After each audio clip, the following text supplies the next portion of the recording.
Hello everyone, we are back to the Capablanca saga, which means we are back at the Savorin Cup in St. Petersburg. It's 1913 and it's the second game ever Capablanca played against Alexander Alekhine. Like we mentioned in the previous video, in this saga, Capablanca was invited in St. Petersburg to face off against three very strong Russian masters, Alexander Alekhine, Znosko-Borovsky and Dus Chotimirski, and already we've seen one game against Alekhine. Capablanca had the white pieces and it was a very convincing victory. But now let's see how Capablanca fares against young Alekhine, where Alekhine has the white pieces. So without further ado, let's check out the game. And also, let's check out this very nice photo of the two of them. We were able to find out that it actually is a photo from the previous game that we've shown. So let's just enjoy it for a few seconds, just to get in the mood. Now really without further ado, Alekhine opens with e4. We have e5, knight to f3. We have knight to c6, sorry about that, and the bishop to b5. The Raul Lopez is on the board. a6, Morphy's defense, bishop to a4, we have knight to f6, and now castles. And here, Capablanca could go into the line where you capture the e4 pawn, but he didn't consider it to be all that great, it would seem. Bishop c5, bishop captures, pawn captures, and then d4 seems just like a nice position for white to play. But it is played even today, so it's not really a problem. Capablanca here simply continues developing. We have bishop to e7, rook to e1, and now b5. We have bishop to b3, and here Capablanca goes for d6. But I will also mention this as a fun fact. Here Capablanca could go for castles and after c3 go d5. This is the Marshall attack. As you all know, those of you who have been following my channel for quite some time now, we have shown the game where Frank James Marshall prepared this for the first time ever against none other than Jose Raul Capablanca. But Capablanca could not play it here in 1913 because it was not until 1918 that Frank James Marshall played this move against Jose Raul Capablanca. So for those of you that are interested in that game as well, where Marshall for the first time ever employed the Marshall's Gambit against Capablanca, it will be the first link you will see in the description below. A legendary game. It would be a shame if you missed out on it. So after bishop to b3, d6, Capablanca cannot go for the Marshall attack as it was not yet invented. c3, we have knight to a5, pressuring the bishop, bishop c2, and now c5. The knight was moved, now you can grab more space here with black. We have d4, and now queen to c7. And this position has been played so many times over the course of years that it is considered standard theory of the Raul Lopez even today. As this was played in 1913, but 100 years from this game, in 2013, Ivan Charic had this exact same position against Evgeny Posny, and he defeated him with a4. Such a line, but it's also the move that Alekhine used in this game against Capablanca. So it's really amazing that a line that stood the test of time for 100 years. We have b4. And now knight b to d2. We have castles by Capablanca, and now comes knight to f1. A pretty standard maneuver with the knight. Depending on what black plays, this knight will either come to e3 or g3. And now this position has been reached several times throughout the course of history, but no one ever played the c captures on d4 move Capablanca used in this game against Alekhine. And okay, c captures on d4, and now bishop to e6. Capablanca has ideas of playing b3 here, and we have knight to e3. You could try something like d5, but you do block the bishop, but after this, Capablanca could go rook fc8, attack your undefended bishop on c2. It's defended, but only once. And after the bishop moves, now you can go bishop to g4, and black really gets a nice grip on the c file.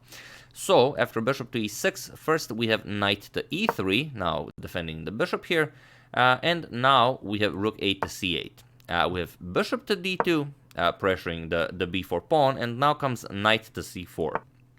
Now, what's Capablanca's idea with knight to c4? He's attacking the defender of the c2 bishop. So if Alekhine were to grab this pawn here, now simply knight captures wins the game, as the bishop is no longer guarded. Pawn captures, queen captures here, and black wins a piece.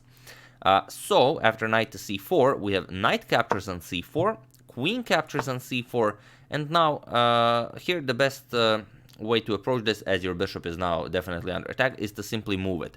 But Alekhine starts complicating things. The rook is much needed on the a file to protect the a4 pawn, as b3 is coming at a certain moment. The bishop and queen have prepared that, but Alekhine instead goes rook to c1.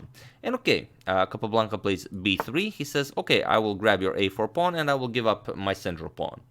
We have bishop to b1 attacking Capablanca's queen. Queen captures on a4, and now d captures on e5. D captures and knight captures.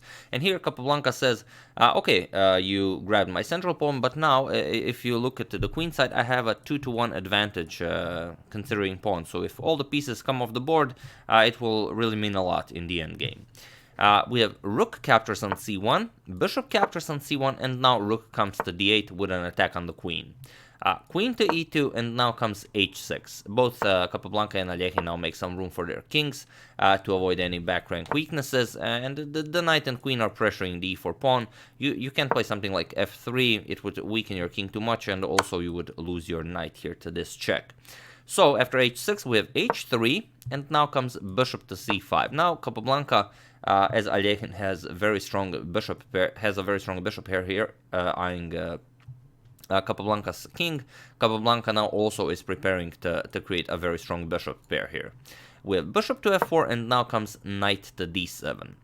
And here, instead of trading immediately, first rook to d1 by Alekhine, as Capablanca's rook on d8 is unprotected. We have bishop to b6, now the bishop is protecting the rook, and now knight back to f3. Alekhine avoids exchanges. We have bishop to c4, attacking Alekhine's queen. The queen now has to move. Queen e1, and now comes knight to c5, offering a trade of rooks. And here, most likely rook captures, bishop captures, and now bishop e3 is the best course of action for white. But Alekhine again decides to complicate things. He goes bishop to d6. He wants to play e5 and create this very nice outpost for his bishop.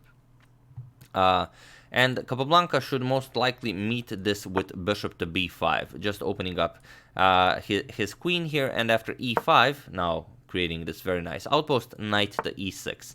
And yes, you do block Capablanca's rook now, but this barrier is mostly blocking white, not black. For example, after Alekhine continues, let's say queen e4, you could trade queens here, queen captures, bishop captures, but now comes rook to c8, and there are even possibilities of something like rook to c2, as with the bishop pair, Capablanca will not mind giving up the exchange here to promote this pawn to come to c2 already.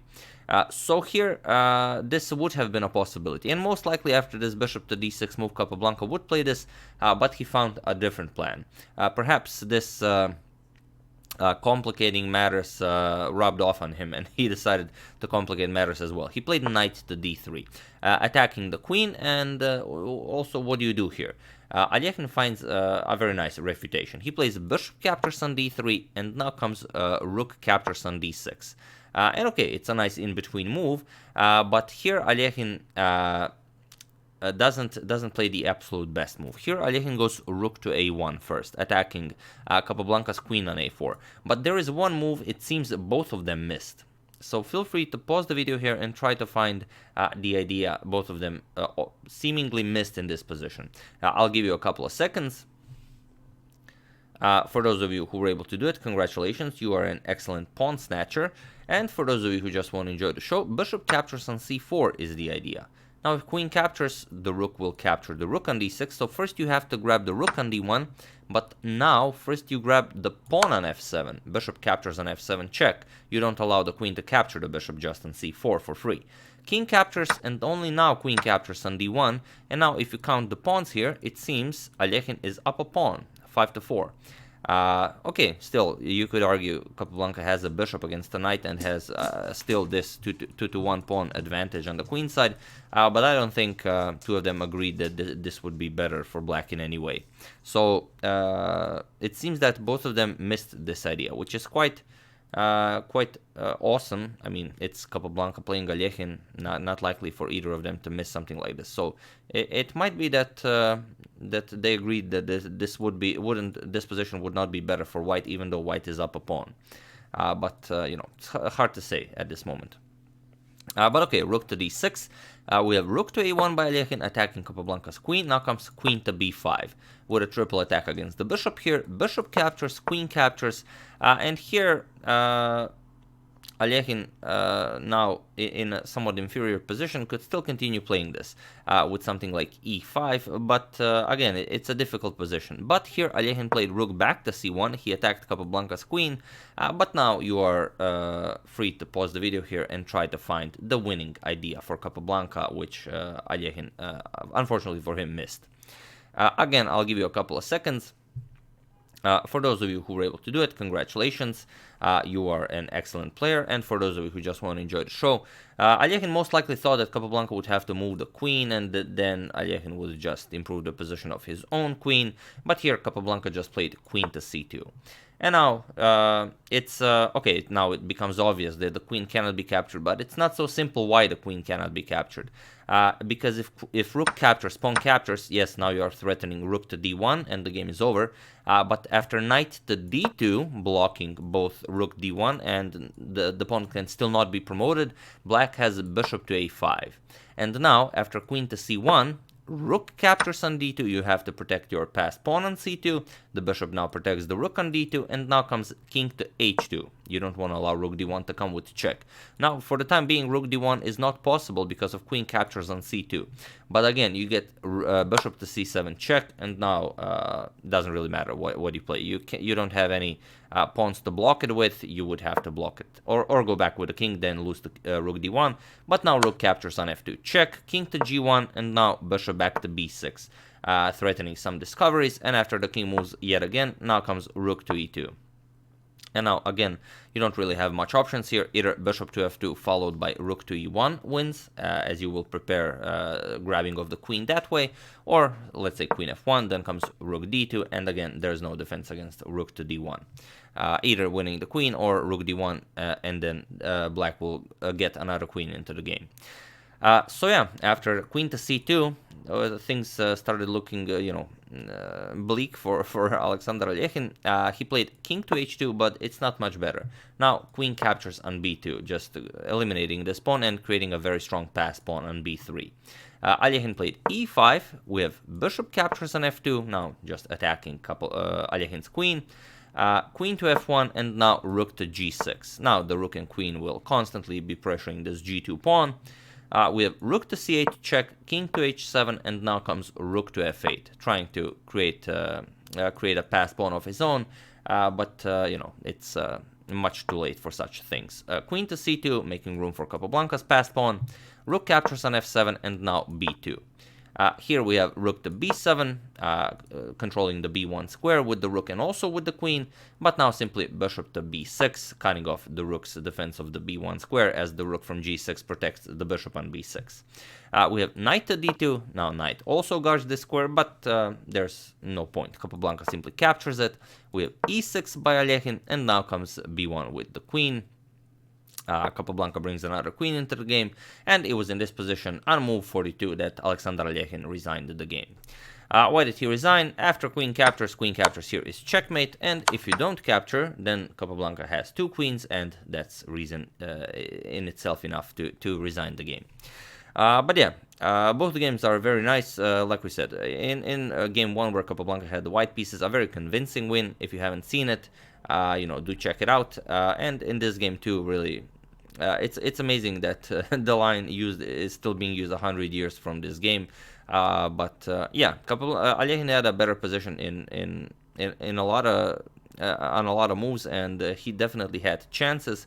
But in moments where he should have just kept it simple and just continued playing the game, he started complicating matters, and then when Capablanca simply had no other choice, he decided to complicate as well, and this is the end result. Capablanca has two queens on the board.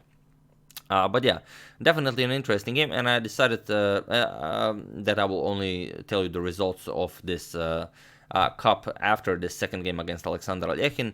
Capablanca won 2 games against Alexander Alekhine. He won both games against Dushchotimirski, so he won both matches. But against Znosko-Borovsky, he won 1 game and lost 1 game. So that match was a tie, and then the cup was awarded to Znosko-Borovsky as Capablanca failed to win on all terms. Yeah, I know what you're gonna say. Seems unfair. It's 5-1 in favor of Capablanca, but those were the terms. Capablanca was just considered that much stronger than everyone else in those days, and this was just, a nice test for the Russian Masters. That's the game. I do hope you enjoyed it and that you are enjoying the Capablanca saga so far. So next time you are, in a bar or a library with your friends, you can always tell them that the first time Jose Raul Capablanca met with Alexander Alekhine, he has defeated Alekhine 2-0. But in the second game where Alekhine had the white pieces, it was a really close call. I would like to thank Joe Moore, Gleb Kopchenkov, Alfred Robinson, Lauren Benedict, and Jack French for a contribution to my channel. Thank you a lot. I really appreciate it. As usual, you can check 2 of my previous videos here. Thank you all for watching, and I will see you soon with some of your own suggestions, but also continuing the Capablanca saga. We are going into the 1914 tournament of St. Petersburg, where we are also going to be joined by world champion Emanuel Lasker. Thank you all, and I will see you soon.